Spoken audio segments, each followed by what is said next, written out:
Was I surprised? Nothing surprises me anymore. I have my own opinions, which I will keep to myself about why it was done the way it was done. That's just one of those things that, I hate that a guy loaded a truck up and went that far for basically no opportunity at ever achieving what the job description that was put upon him called for. I hope that made sense. Yeah. Sounded a little discombobulated in my head, but he was brought in, driven across country, moved into Stamford, Connecticut, which is not the apple of everyone's eye. If you've ever been there, it's nothing great about Stamford. I'm sorry. Sorry if I'm offending anyone in Stamford, but the traffic and the cost of getting a place to live and all that stuff is pretty stout. Those that live there know what I'm talking about. But the fact is, he was given a job to do, not much time to do it, not enough time to succeed at it, and he was the fall guy for it when it didn't go down. I think that's pretty shitty, but that's my opinion. Start to wind things up here. This is a tremendous question from Miles Gatewood. He says, was there ever a Ric Flair promo that you recall that made it so hard for you to keep a straight face? Of course, Rick was famous for saying some pretty crazy, outlandish things on TBS. Do you remember one time in particular, you nearly losing it on camera? Well, did anybody see when he was working with Jimmy Garvin and Ronnie Garvin, where he had the friggin' doll out on the promo and was kissing the doll? Brings a full mannequin out dressed up like a woman and starts to kiss a mannequin live on TBS. I've never been more horrified. I've never been more,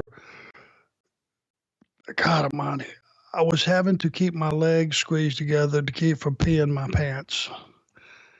I don't know where that went to another level of silliness and dumbass stuff that only Rick, trust me, he's the only man that could have walked back through that curtain and not only had a career still, but a job still, and probably got him more over than when he did that deal. It was the most ridiculous thing I've ever seen. I'd have got fired if I'd have tried that.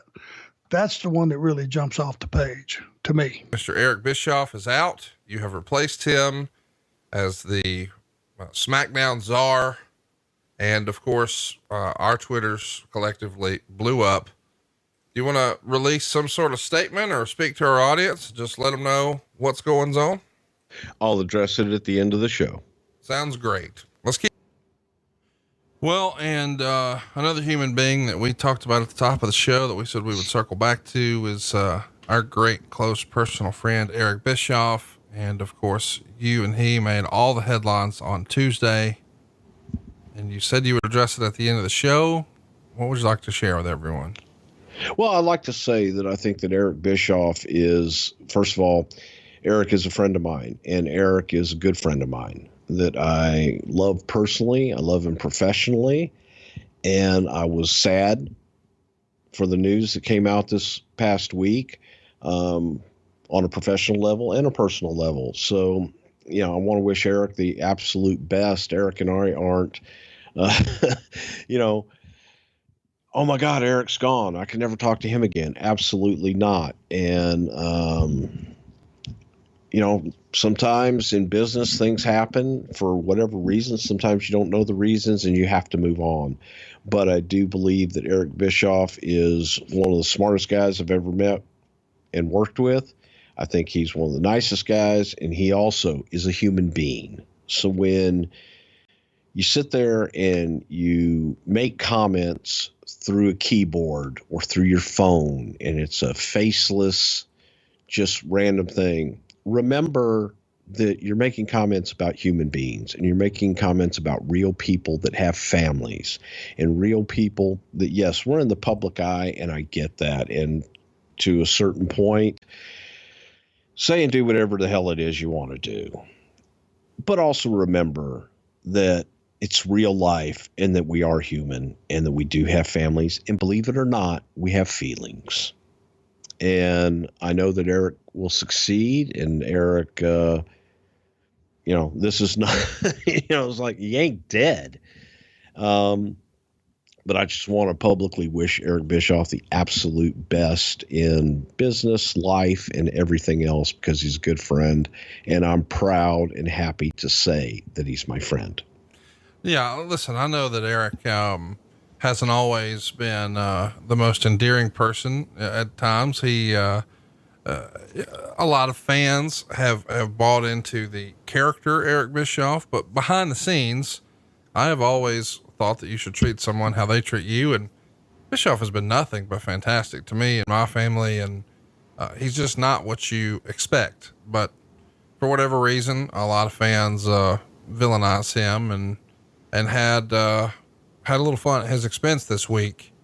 Do you think, and obviously you don't have a crystal ball and you'd just be straight up guessing, but do you think at this point, Eric may have had his fill of wrestling, like as far as being involved in the company? Obviously he enjoys the podcast and he enjoys live appearances and he likes when, we do live shows and things like that. But do you think, he may say, nah, I've had enough of that. I don't think I want to try that again. Or do you think he may pop up somewhere someday? You never say never, I mean, anything can happen, and I hope that whatever does happen, that he's happy with it and he'll make a go of it. So here's what I mean specifically. Sometimes I hear from old school guys who say, it's just in my blood. I just can't get away from it. It's like, even when you try to leave, like there's something that always pulls you back to wrestling. And for a lot of other old timers, it's really all they know, that they haven't found a way to sort of make their way outside of wrestling. Eric has had success outside of wrestling with some of his different businesses and specifically with his television companies.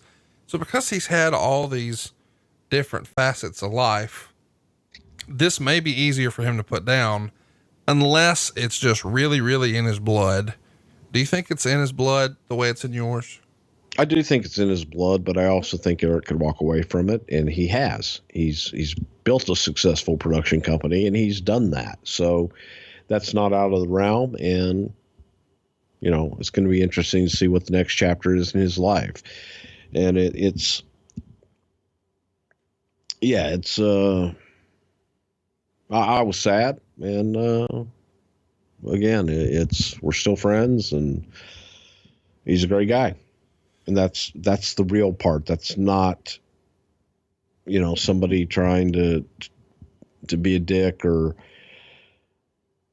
I don't know. It amazes me sometimes what people will say and do from a distance. Well, we hope that you guys are enjoying the show here, and we hope you'll listen to Eric's show this coming week. If you want to hear from Eric, he is probably going to make some sort of statement this coming Monday when we cover Scott Hall and WCW. Check out 83 Weeks anywhere you enjoy your podcast. Hey, it's Conrad Thompson. Thanks for checking out the podcast here on YouTube. Be sure to hit the subscribe button and the notifications bell so you get a notice anytime we upload some new content.